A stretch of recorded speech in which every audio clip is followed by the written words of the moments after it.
Hi friends, welcome to voice of the people. పొట్ట చేత పట్టుకొని కన్నవాళ్లను, కట్టుకున్న వాళ్లను, ఆత్మీయులను, పుట్టి పెరిగిన ఊరిని వదిలి తెలంగాణలో దశాబ్దాల క్రితమే ముంబై లాంటి మహానగరాలకు, ఎడారి దేశాలకు లక్షలాది మంది కార్మికులు వలస వెళ్లారు. మారిన రాజకీయ విధానాలు, ఆర్థిక పరిస్థితుల కారణంగా ఇప్పుడు అనేక రాష్ట్రాల కార్మికులు ఇతర రాష్ట్రాలతో పాటు తెలంగాణకు వలస వస్తున్నారు. ఇలాంటి పరిస్థితుల్లో అక్కడక్కడ స్థానికుల నుండి వ్యతిరేకత కూడా వ్యక్తమవుతోంది. 1-2 చోట్ల ఘర్షణలు కూడా జరుగుతున్నాయి. ఈ నేపథ్యంలో వలస కార్మికుల కోసం ఒక సమగ్ర విధానం ఉండాలని టీపీజేఏసీ నాయకులు రవి కన్నెగంటి అందిస్తున్న వివరాల ఆధారంగా రూపొందించిన వీడియో ఇది.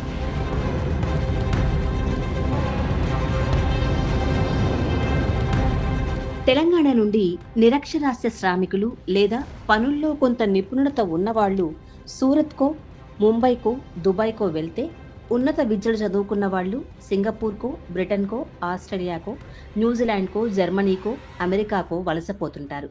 ఈ వలసలు ఇప్పుడు మొదలైనవి కావు. పైగా ఇవన్నీ కేవలం పొట్ట చేత పట్టుకుని వెళ్లిన ఆకలి వలసలు మాత్రమే కావు. సాధారణ ఉపాధి కోసం, మంచి వేతనాల కోసం, మెరుగైన జీవితాల కోసం వెళ్లిన వాళ్ళు అనేక మంది ఉన్నారు.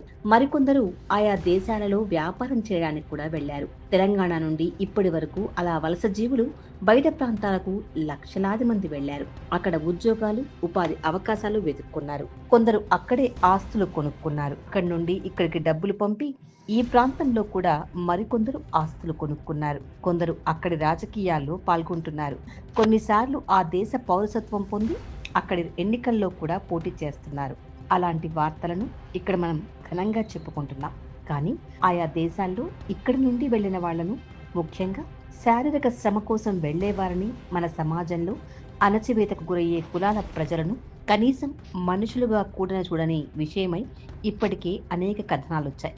అనేక మంది అక్కడే పని స్థలంలో లేదా ప్రమాదాలలో లేదా స్థానికుల దౌర్జన్యంతో చనిపోయిన విషయం, ఆయా కుటుంబాలు కనీసం తమ బంధువుల మృతదేహాలు కూడా చూడలేని దుస్థితి మనం కళ్ళారా చూసాం, విన్నాం. మన దేశం నుండి ఇతర దేశాలకు వెళ్లిన వాళ్లకు అక్కడి సంస్థలు, కంపెనీలు పనులు కల్పించి స్థానికులకు పనులు ఇవ్వని విషయంపై కూడా చర్చ ఇప్పుడు అన్ని దేశాల్లో జరుగుతుంది. మన వాళ్లకు అక్కడ తక్కువ వేతనాలు చెల్లిస్తారు. స్థానికులను పెట్టుకుంటే ఆయా కంపెనీలకు ఎక్కువ ఖర్చు అవుతుందనేది ఇందుకు ప్రధాన కారణం. దీనివల్ల ఆయా దేశాల్లో స్థానికులలో నిరుద్యోగం పెరుగుతోంది. ఫలితంగా బయట నుండి వచ్చిన వాళ్ల పట్ల తీవ్ర వ్యతిరేకత, స్థానికులకు ఉపాధి అవకాశాలు కల్పించాలనే ఆందోళనలు పెరుగుతున్నాయి. ఇతర దేశాల నుండి తమ దేశానికి వచ్చిన వాళ్ళు తమ దేశం విడిచి వెళ్లిపోవాలనే డిమాండ్లు కూడా మనం వింటున్నాం. మన వాళ్లకు వ్యతిరేకంగా అక్కడి దేశాల్లో జరుగుతున్న ఆందోళన పట్ల మనకు సహజంగానే కోపం వస్తుంది. వారి భవిష్యత్తు, రక్షణ గురించి ఆందోళన ఉంటుంది. అక్రమంగా తమ దేశంలోకి వచ్చారనే పేరుతో అమెరికా అధ్యక్షుడు ట్రంప్ భారతీయులకు బేడీలు వేసి విమానంలో వెనక్కి పంపిన ఘటన కూడా మనం చూసాం. తాజాగా అమెరికా రావాలంటే వీసా ఫీజు $1,00,000 చెల్లించాలనే ట్రంప్ సర్కార్ చేసిన నిర్ణయాన్ని కూడా విన్నాం. దీనిపై ఇంత దుర్మార్గమా అని మనం వాపోతున్నాం. మనం ఈ వైఖరిని తీవ్రంగా తప్పుపడుతున్నాం. అన్యాయమని రోజు ఘోషిస్తున్నాం. కానీ అకస్మాత్తుగా ఇవన్నీ మర్చిపోయి మనం మాత్రం బయట రాష్ట్రాల నుండి వలస వచ్చిన కార్మికులపై, వ్యాపారులపై విరుచుకుపడి మాట్లాడుతుంటాం. నిజానికి బయట నుండి వచ్చిన వ్యాపారులు అడ్డగోలు దోపిడీ చేస్తే, స్థానిక ప్రజలపై దౌర్జన్యం చేస్తే అడ్డుకోవాలి. వారి దుర్మార్గాలకు వ్యతిరేకంగా అన్ని రూపాలలో పోరాడాలి. అలాగే బయట రాష్ట్రాల నుండి వచ్చిన కార్మికులు తప్పు చేస్తే కూడా వారిపై చట్టబద్ధంగా చర్యలు తీసుకోవాలని డిమాండ్ చేయొచ్చు. కానీ తాజాగా తెలంగాణలో కొంతమందికి ఏ విషయాలపై ఏమాత్రం కోపం వచ్చినా స్థానిక సమస్యలకు సవ్యమైన పరిష్కారాలు చూపకుండా, ప్రభుత్వంపై వాటి సాధన కోసం ఐక్యంగా పోరాడకుండా గో బ్యాక్ నినాదాలు ఇవ్వటం అలవాటుగా మారింది. మన రాష్ట్రం వాళ్ళు కూడా బయట రాష్ట్రాల్లో ఉన్నారని, వాళ్ళు కూడా అక్కడ బతకడానికి వెళ్లారని మర్చిపోయి ఈ డిమాండ్ చేస్తున్నారు. తాజాగా సూర్యాపేటలో జరిగిన ఘటనను ఆధారంగా చేసుకుని ఉత్తరాది నుండి పొట్ట చేత పట్టుకుని ఉపాధి వెతుక్కుంటూ వచ్చిన కార్మికులపై సోషల్ మీడియాలో విషం చిమ్మడం చూస్తున్నాం. ఆ కార్మికుల జీవన పరిస్థితులు ఏమిటి, వాళ్ళు ఎందుకు అంత ఆవేశానికి గురయ్యారు, వాళ్లకు జరిగిన అన్యాయం ఏమిటి అనే విషయాలు పట్టించుకోకుండా బీహార్ కార్మికులని తప్పుపట్టే వైఖరి అన్యాయమైంది. తెలంగాణ రాష్ట్రం సూర్యాపేట జిల్లా పాలకీడు మండలంలోని దక్కన్ సిమెంట్ ఫ్యాక్టరీ కాంట్రాక్ట్ కార్మికుడు ఇటీవల మృతి చెందాడు. మృతుడి కుటుంబానికి నష్టపరిహారం చెల్లించాలని డిమాండ్ చేస్తూ సెప్టెంబర్ 22న వలస కార్మికులు నిరసనకు దిగారు. కార్మిక ఉద్యమ అణచివేతకు యాజమాన్యం పోలీసు బలగాల్ని దింపింది. సాటి మనిషిని కోల్పోయిన దుఃఖంలో తీవ్ర అభద్రతా మానసిక స్థితిలో యాజమాన్యం మీదికే కాకుండా పోలీసుల మీదకు కూడా కార్మికులు వెళ్లారు. కానీ ఈ ప్రతీకార చర్య తెలంగాణలో కొందరికి పెద్ద నేరమైపోయింది. దాన్ని భూతద్దంలో చూపించే కంపెనీ కుట్రకి బలాన్నిచ్చే విధంగా పోలీసుల మీద బీహార్ లేబర్ అరాచక దాడి శీర్షికతో కొన్ని మాధ్యమాలు ప్రచారం చేస్తున్నాయి. నిజానికి ఆ కార్మికులు చేసిన తప్పేంటి?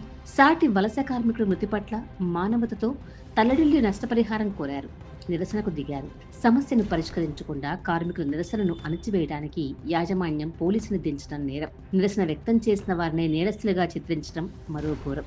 తమ స్వంత కుటుంబాలను వదిలి కంపెనీ ప్రయోజనాలే సర్వస్వంగా భావించిన వలస కార్మికుల్ని కంపెనీ యాజమాన్యాలు కాంట్రాక్టర్ల దళారీ వ్యవస్థ సాయంతో తెచ్చుకుంటున్నాయి. వారికి ఈ రాష్ట్రంలో బయట కుటుంబ సామాజిక జీవితం లేదు. ఇలాంటి కార్మికులకు కనీస చట్టబద్ధ సౌకర్యాలు కల్పించాల్సిన బాధ్యత కంపెనీలది. కానీ యాజమాన్యాలు వారి సమస్యలను పట్టించుకోవడం లేదు. వాళ్లతో రోజు అతి తక్కువ దినసరి కూలీ ఇచ్చి 12 గంటలు పని చేయించుకుంటున్నాయి. ఇలా నిస్సహాయ పరిస్థితిలో బతికే వలస కార్మికుల సహనం వారి శాశ్వత లక్షణం కాదు. మనిషి సహజంగా అన్యాయంపై, దోపిడీపై వివిధ రూపాలలో నిరసన చూపిస్తాడు. ఈ ఘటన అందులో భాగమే. సంగారెడ్డి జిల్లా పటాన్చెరు పారిశ్రామిక ప్రాంతంలో సిగాచి కంపెనీలో జరిగిన పేలుడు ఘటనలో 54 మంది కార్మికులు మరణించిన విషయం అందరికీ గుర్తుండే ఉంటుంది. వారికి పరిహారంగా ఒక్కో కుటుంబానికి ₹1 కోటి పరిహారం ఇస్తామని స్వయంగా రాష్ట్ర ముఖ్యమంత్రి గారే ప్రకటించారు. కానీ 80 రోజులు దాటినా ఇప్పటి వరకు కేవలం ₹25 లక్షల మాత్రమే చెల్లించారు. రాష్ట్ర హైకోర్టులో పౌర సమాజ ప్రతినిధులు కేసు వేశారు కనుక ఆయా కుటుంబాలకు ఈ మాత్రమైనా పరిహారం అందింది. అసలు మన రాష్ట్రంలో కార్మిక సంఘాలు వలస కార్మికుల హక్కుల కోసం పనిచేయడమే లేదు. ఇలాంటి స్థితిలో ఆ కార్మికులకు భద్రత మాటేమిటి? వారికి కార్మిక చట్టాలు వర్తించవా?